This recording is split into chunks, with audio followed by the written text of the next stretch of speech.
Om Swastiastu. Halo, selamat pagi anak-anak. Semoga semua dalam keadaan sehat dan berbahagia.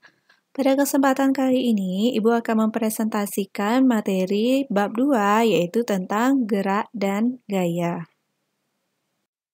Adapun submateri yang akan kita pelajari pada kesempatan kali ini yaitu pengertian gerak dan gerak lurus beraturan atau yang bisa kita singkat sebagai GLB. Pembahasan yang pertama, kita akan belajar mengenai pengertian gerak. Gerak adalah perubahan posisi suatu benda terhadap titik acuan. Jadi, di sini ada dua kata kunci, yaitu perubahan posisi dan titik acuan. Lalu, apa yang dimaksud dengan titik acuan? Titik acuan adalah titik awal atau titik pengamat. Nah, sekarang kita perhatikan pada gambar berikut. Ada seorang anak yang berada di dekat tiang paling kiri. Ya, anak tersebut berada di tiang paling kiri. Nah, kita bisa menggunakan titik acuan tersebut, misalkan tiang yang paling kiri atau tiang yang lainnya boleh. Ya, yang penting kita menetapkan titik awal. Nah, di sini kita misalkan titik awalnya adalah tiang paling kiri. Nah, apakah anak ini melakukan pergerakan? Ya, anak ini melakukan gerak karena dia menjauhi tiang paling kiri. Jadi di sini terjadi perubahan posisi anak tersebut, di mana semula dia ada di dekat tiang paling kiri, sedangkan sekarang dia berada jauh dari tiang paling kiri. Nah, selanjutnya kita akan belajar mengenai gerak relatif. Gerak relatif adalah gerak suatu benda sangat bergantung pada titik acuannya. Dari gerak relatif ini, kita akan mengenal yang namanya gerak semu, di mana gerak semu adalah benda yang diam tetapi seolah-olah bergerak karena pengamatnya. Sekarang kita perhatikan animasi yang pertama, di mana kita sebagai manusia yang mengamati matahari dari bumi, melihat bahwa matahari bergerak dari timur ke barat. Lalu, apakah benar matahari itu bergerak? Sekarang, perhatikan animasi yang kedua, di mana ini adalah pergerakan yang terjadi di tata surya kita, di mana yang berwarna kuning itu adalah matahari, yang berwarna merah adalah bumi, dan yang berwarna putih itu adalah bulan. Apakah betul matahari bergerak? Tidak ya, matahari tidak bergerak, tetapi yang bergerak itu adalah bumi. Nah, kita sebagai manusia yang hidup di bumi melihat bahwa matahari itu bergerak karena kita posisinya itu diam di bumi dan kita menggunakan titik acuan, misalkan ada pohon gitu ya. Misalkan pohon itu sebagai titik acuan, kita melihat bahwa matahari mendekati pohon tersebut, kemudian ada saatnya dia menjauh dari pohon tersebut sehingga kita katakan bahwa matahari itu bergerak, padahal matahari itu diam. Sehingga ini disebut dengan gerak semu. Nah, gerak tersebut relatif terhadap titik acuannya, maka ini adalah contoh dari gerak relatif tergantung pada titik acuannya. Nah, selanjutnya kita saksikan video berikut. Nah, pada video ini, oke. Anak-anak tentu sering naik mobil ya. Nah, ketika anak-anak naik mobil, kalian mengira bahwa pohon atau benda-benda yang berada di luar dari mobil itu bergerak. Padahal, apakah pohon yang berada di pinggir jalan tersebut bergerak? Tentu saja tidak ya. Yang bergerak itu adalah kita yang berada di dalam mobil. Tetapi karena sebagai pengamat kita melihat bahwa benda yang berada di luar mobil itu bergerak. Sebenarnya mereka diam, maka ini disebut sebagai gerak relatif. Gerak lurus beraturan atau yang biasa kita sebut sebagai GLB. Gerak lurus adalah gerak yang lintasannya berbentuk garis lurus. Yang dimaksud dengan GLB adalah gerak suatu benda pada lintasan lurus di mana pada selang waktu yang sama, benda tersebut menempuh jarak yang sama. Pada gerak lurus beraturan, ini memiliki kelajuan yang tetap dengan percepatan sama dengan 0. Nah, sekarang kita akan memperhatikan ini adalah percobaan yang menggunakan Tykwer timer. Tykwer timer itu adalah alat yang digunakan untuk mencatat atau mendeteksi kecepatan suatu troli atau suatu benda. Nah, kita perhatikan mobil-mobilan tersebut bergerak ke arah kanan, di mana jarak antara titik pertama, titik kedua, titik ketiga, hingga titik keempat jaraknya adalah sama, sehingga benda tersebut bergerak dengan kecepatan yang tetap. Nah, ini disebut sebagai gerak lurus beraturan karena kecepatannya tetap dan tidak terjadi perubahan kecepatan.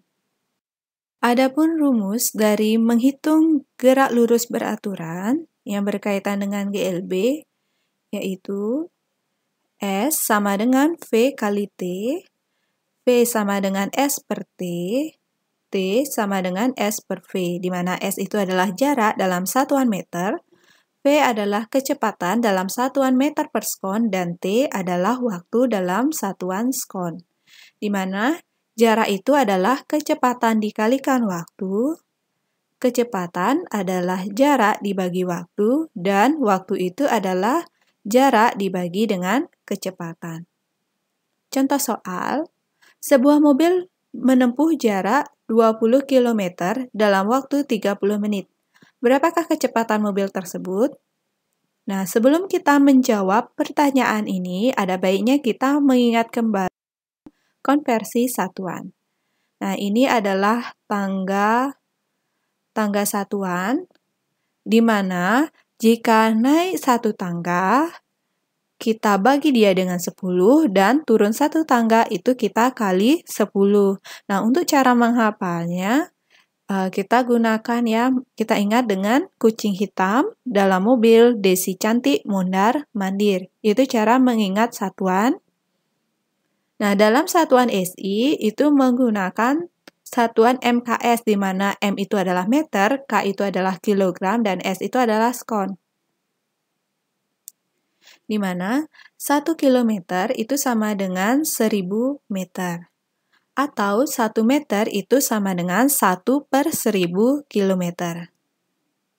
1 kilogram sama dengan 1000 gram, atau 1 gram sama dengan 1 per 1000 kilogram. 1 menit itu sama dengan 60 detik. 1 jam sama dengan 60 menit atau sama dengan 3600 detik. Dan 1 detik itu sama dengan 1 per 60 menit sama dengan 1 per 3600 jam. Gerak lurus beraturan. Diketahui S sama dengan 20 km, kemudian T sama dengan 30 menit, di mana kita ubah menjadi satuan jam, di mana 30 dibagi 60, berarti 30 menit itu adalah 1 per 2 jam. Kemudian yang ditanya adalah kecepatannya. Kita jawab. Kecepatan itu sama dengan jarak dibagi waktu, berarti 20 dibagi 1 per 2. Nah, membagi dengan pecahan itu sama artinya kita kalikan dengan kebalikannya. Kebalikan dari 1 per 2 adalah 2 per 1, sehingga 20 dikalikan 2 bagi 1 sama dengan 40 km per jam. Nah, kalau kita menggunakan satuan SI, berarti diketahui jaraknya sama dengan 20 km atau 20.000 meter. Kemudian waktunya adalah 30 menit atau kita kalikan 60 menjadi 1800 detik. Nah, yang ditanya adalah kecepatan, di mana kecepatan itu sama dengan jarak dibagi waktu. Berarti 20.000 meter dibagi dengan 1800 detik, itu sama dengan 100 per 9 meter per sekon.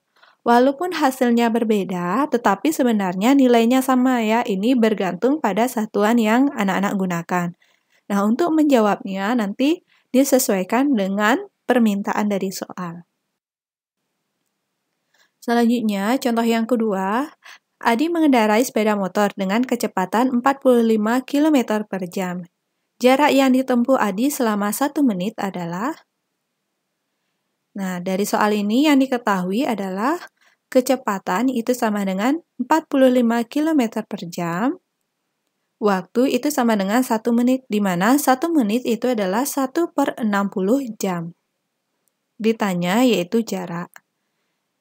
Jarak sama dengan kecepatan dikalikan waktu, di mana kecepatannya 45 km per jam dikalikan 1/60 jam. Nah, satuan jam dengan jamnya kita coret. Kemudian 45 dan 60 itu kita sama-sama bagi dengan 15, maka sisanya adalah 3/4 km. Atau kalau kita nyatakan dalam satuan meter, maka 3/4 dikalikan 1000 meter menjadi 750 meter.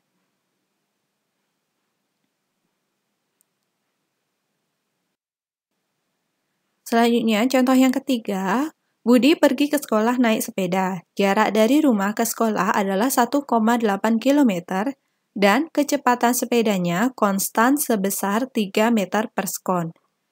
Jika masuk sekolah jam 7, paling lambat Budi harus berangkat ke sekolah pukul... Nah, sekarang kita tulis diketahui bahwa S itu sama dengan 1,8 km atau kita ubah ke meter dengan cara 1,8 dikalikan 1000 menjadi 1800 meter. P atau kecepatan sama dengan 3 meter per sekon. Nah, yang ditanya adalah waktu. Maka, untuk mencari waktu itu rumusnya adalah jarak dibagi dengan kecepatan berarti 1800 meter dibagi dengan 3 meter per sekon itu menjadi 600 sekon atau 600 detik itu sama dengan untuk mengubah ke menit berarti 600 detik itu kita bagi 60 maka menghasilkan 10 menit. Jadi paling lambat Budi harus berangkat 10 menit sebelumnya berarti itu pukul berapa? Maka Adi harus berangkat paling lambat pukul 6.50 agar tiba di sekolah tepat jam 7. Selanjutnya, kita akan membahas mengenai kecepatan atau kelajuan rata-rata.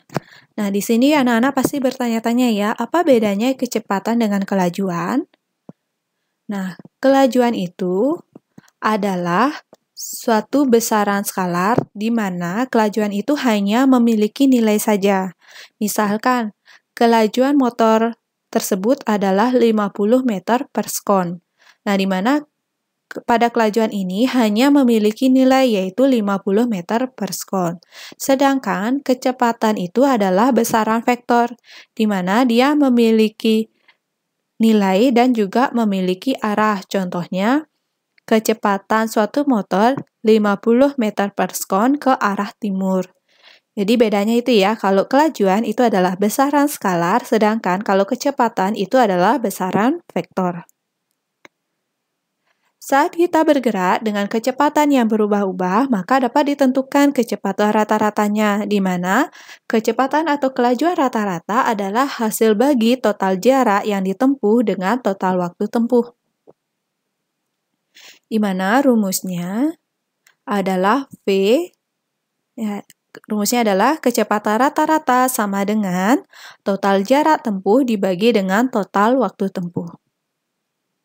Contohnya, sebuah mobil yang sedang melaju menempuh jarak 10 km pada 5 menit pertama, 10 menit berikutnya menempuh jarak 45 km, dan 15 menit berikutnya menempuh jarak 15 km. Kecepatan rata-rata dari mobil tersebut adalah, nah, di sini kita ketahui bahwa total jarak yang ditempuh adalah 70 km berasal dari 10 km ditambah 45 km ditambah 15 km.